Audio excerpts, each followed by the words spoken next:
नमस्कार, मैं योगेश राणा। आज की बात को एक सवाल के साथ शुरू करते हैं और सवाल यह है कि क्या हरीश रावत को ऐसा लग रहा है उनकी बेटी अनुपमा रावत की हरिद्वार ग्रामीण विधानसभा सीट खतरे में है। इस सवाल के जन्म लेने के दो प्रमुख कारण हैं।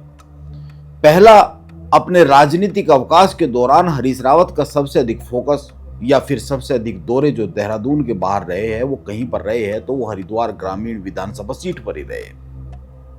और इसके अलावा एक दूसरा बहुत बड़ा कारण है जो हरिद्वार ग्रामीण सीट से बन के आ रहा है, निकल के आ रहा है, जिसकी बड़ी चर्चा हो रही है, एक वीडियो भी वायरल हो रहा है। उस दूसरे कारण पर भी आएंगे, लेकिन इससे पहले यह समझना जरूरी है कि जो कांग्रेस की प्रदेश प्रभारी कुमारी शैलजा उत्तराखंड में 5 दिन के दौरे पर आई हुई है। हल्द्वानी में वो रही है, उसके बाद कोटद्वार में रही है, फिर हरिद्वार में जो उन्होंने समीक्षा की है, उन्होंने 3 सीटों पर सबसे अधिक फोकस किया है।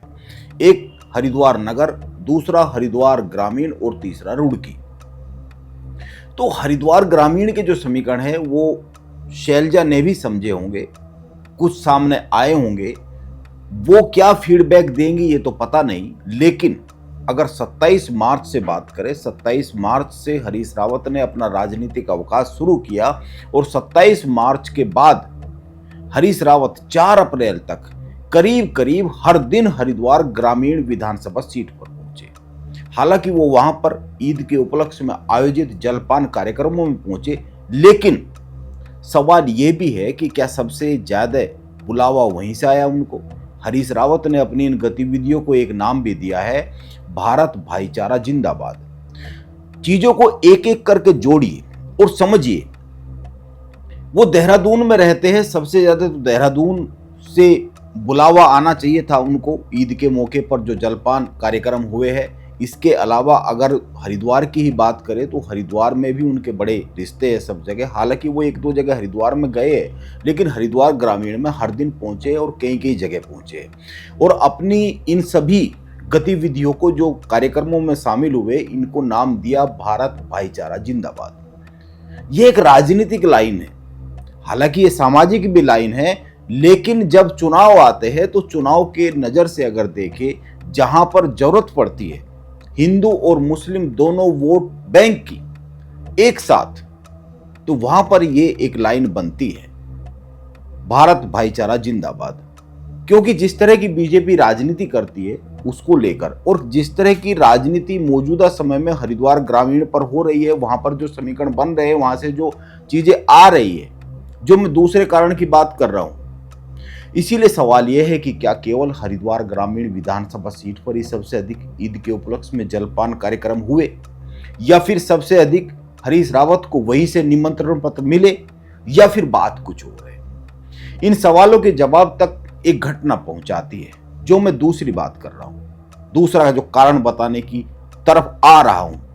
कई मीडिया रिपोर्ट बताती है कि हरिद्वार ग्रामीण विधानसभा सीट की अगर बात करें वोट की, उसके समीकरण की, तो वहां पर 35% के करीब मुस्लिम वोटर है और कांग्रेस को यहां पर जीत के लिए इस वोट बैंक की सबसे अधिक जरूरत है। सामूहिक तौर पर बड़ी हिस्सेदारी में कांग्रेस इस सीट को 40-45 सालों से कभी नहीं जीत पाई। पहली बार पिछले विधानसभा चुनाव में जीती, और यह बात खुद हरीश रावत कहते हैं। वो सोशल मीडिया पोस्ट पर इसको लिखते हैं। वो ये भी कहते हैं कि वहां से कोई जीतता नहीं रहा है, इसीलिए उन्होंने अपनी बेटी को वहां से चुनाव लड़ाया। हालांकि वहां से हरीश रावत खुद भी चुनाव लड़े थे, हार गए थे। वो क्यों हार गए थे और उनकी बेटी क्यों जीत गई, अगर केवल इन 2 सालों का ही कैलकुलेशन बनाया जाए तो बहुत सारी चीज हरिद्वार ग्रामीण को लेकर समझ में आ जाती है, समीकरण समझ में आ जाते हैं। कैसे उस समय समीकरण क्या थे और अब क्या है, और 27 में क्या बन रहे। कांग्रेस यहां पर क्यों नहीं जीत पाती, पहले ही समझते हैं। इसके बाद उस दूसरी वजह पर आएंगे, जो यह बताती है कि हरीश रावत को अपनी बेटी की इस विधानसभा सीट पर चिंता क्यों होनी चाहिए, करनी भी चाहिए। इस बार उनको हो रही है या नहीं हो रही है, ये तो उन्होंने कहा नहीं है, उनकी यात्राओं से समझ में आता है। वो वहां ज्यादा जा रहे हैं तो चिंता लगती है, लेकिन इसके साथ साथ सवाल यह भी है कि चिंता उनको करनी भी चाहिए। 2017 में हरिद्वार ग्रामीण सीट से हरीश रावत ने चुनाव लड़ा, बीजेपी से यतीश्वरानंद ने और बीएसपी से मुकर्रम अंसारी ने चुनाव लड़ा। हरीश रावत को वोट मिले करीब 32,500, बीएसपी के मुकर्रम को मिले 18,500 और बीजेपी के यतीश्वरानंद को मिले करीब 45,000। हरीश रावत इसलिए हार गए क्योंकि बीएसपी से लड़कर मुकर्रम ने मुस्लिम वोट को बांट दिया, वो 18,000 से अधिक वोट ले गए, इसीलिए हरीश रावत चुनाव हार गए और बीजेपी जीत गई। अब 2022 पर आते हैं। इस बार बीएसपी से लड़ने वाले मुकर्रम कांग्रेस के फेवर में चुनाव ही नहीं लड़े, उन्होंने चुनाव नहीं लड़ा और बीएसपी ने टिकट दिया मोहम्मद यूनुस को। हालांकि ये टिकट लास्ट मोमेंट में बदला गया था, लेकिन मोहम्मद यूनुस की जो पकड़ है वो हरिद्वार ग्रामीण पर उस तरह नहीं मानी जाती जिस तरह मुकर्रम की मानी जाती है, उनका वहां एक बड़ा बेस है। इसके बावजूद मोहम्मद यूनुस को वोट मिले कुल 4,500 और बीजेपी के यतीश्वरानंद हार गए, 45,500 वोट मिले। अब आप समीकरण समझिए, बीजेपी के वोट ना तो कम हुए ना बढ़े, बहुत ज्यादा है, लेकिन बीएसपी के वोट कांग्रेस में जाकर मिल गए और अनुपमा चुनाव जीत गई। और यह हुआ मुकर्रम अंसारी के कारण, क्योंकि उन्होंने कांग्रेस को समर्थन खुला नहीं दिया, लेकिन उन्होंने चुनाव नहीं लड़ा। अब चुनाव नहीं लड़ने का मतलब यह है कि उनका जो वोट बैंक है वो कहां जाएगा, वो कांग्रेस की तरफ शिफ्ट हो गया। लेकिन इस बार समीकरण बदल रहे, मुकर्रम अपनी राह चुनते हुए दिख रहे। इस सीट पर 18,000 के करीब वोट पर सीधे पकड़ मानी जाती है मुकर्रम की, और वो अलग राह पर दिख रहे। यह वीडियो पिछले दिनों इंटरनेट पर खूब वायरल हुआ।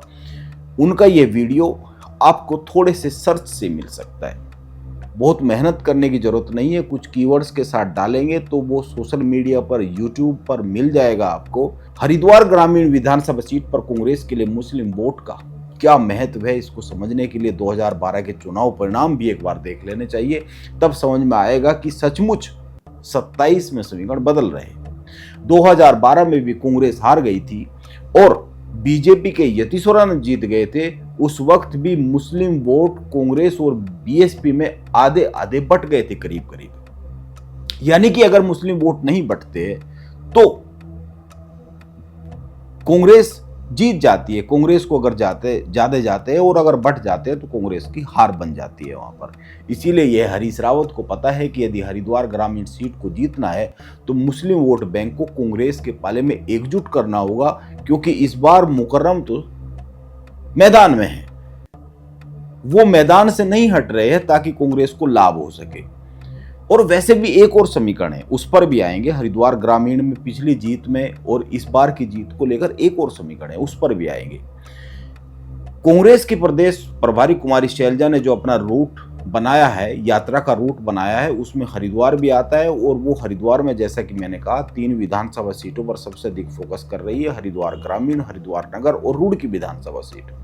वैसे तो उन्होंने पूरे जिले की सभी सीटों की समीक्षा की है, लेकिन उनका ध्यान सबसे अधिक इन 3 सीटों पर है। यह इस तरह से भी समझा जा सकता है कि शैलजा का जो कार्यक्रम जारी हुआ है कांग्रेस की तरफ से, उसमें यह साफ साफ लिखा हुआ है कि इन 3 सीटों पर हरिद्वार ग्रामीण के कार्यकर्ता, हरिद्वार नगर के कार्यकर्ता और रुड़की में तो दोनों नगर और ग्रामीण दोनों जो संगठन है उनके कार्यकर्ताओं को विशेष तौर पर बुलाया गया है। ये उनके कार्यक्रम में लिखा हुआ है। तो इन 3 सीटों पर वो सबसे अधिक ध्यान दे रही है, इन 3 सीटों के कार्यकर्ताओं से अधिक दिलचस्पी के साथ बातचीत कर रही है की है। अब यह तो तय है, उनको यह तो समझ में आ ही जाएगा कि हरिद्वार ग्रामीण विधानसभा सीट के समीकरण क्या है, बदल रहे या नहीं बदल रहे। बीजेपी ने यहां पर कांग्रेस के कई सीनियर नेताओं को तोड़ा है। पिछले कुछ समय में ये खबरें आती रहती है, लेकिन जैसा कि मैंने कहा कि एक और फर्क है पिछली बार और इस बार में, और वो क्या है, 2022 के चुनाव में यह आम धारणा बन गई थी राज्य में चुनाव के वक्त कि यदि राज्य में कांग्रेस की सरकार आई तो मुख्यमंत्री हरीश रावत ही बनेंगे, क्योंकि कांग्रेस ने उनको चुनाव प्रचार समिति का अध्यक्ष बनाया था। और चुनाव प्रचार समिति के अध्यक्ष के साथ साथ ये एक परसेप्शन बन गया था कि कांग्रेस अगर सत्ता में आती है तो हरीश रावत मुख्यमंत्री बनेंगे और वो मुख्यमंत्री की बेटी होंगी, तो एक असर होता है सरकार में। पार्टी सत्ता में आए तो मुख्यमंत्री हरीश रावत ही बनेंगे। इस परसेप्शन ने बड़ा काम किया था, लेकिन इस बार ऐसा नहीं है। इस बार हालात इसके एकदम उलट है, और उलट तो इतने हैं कि हरीश रावत अपनी बात मनवाने के लिए ही इस बार राजनीतिक अवकाश पर जा रहे हैं। हालांकि उनका राजनीतिक अवकाश खत्म हो गया, अब उनका राजनीतिक अवकाश समाप्त हो गया है, लेकिन हालात तो अलग है इस बार 2022 जैसे हालात नहीं है। इसीलिए यह माना जा रहा है कि हरीश रावत को हरिद्वार ग्रामीण विधानसभा सीट की चिंता है। वैसे भी हरीश रावत ने खुद ही घोषणा कर रखी है कि वो इस बार चुनाव नहीं लड़ेंगे, केवल कांग्रेस के लिए ढोल बजाने का काम करेंगे। अब देखना यह होगा कुमारी शैलजा क्या फीडबैक लेकर जाती है हरिद्वार ग्रामीण से, और हरीश रावत कितना हरिद्वार ग्रामीण के समीकरणों को साध पाते हैं। नमस्कार, मैं योगेश राणा।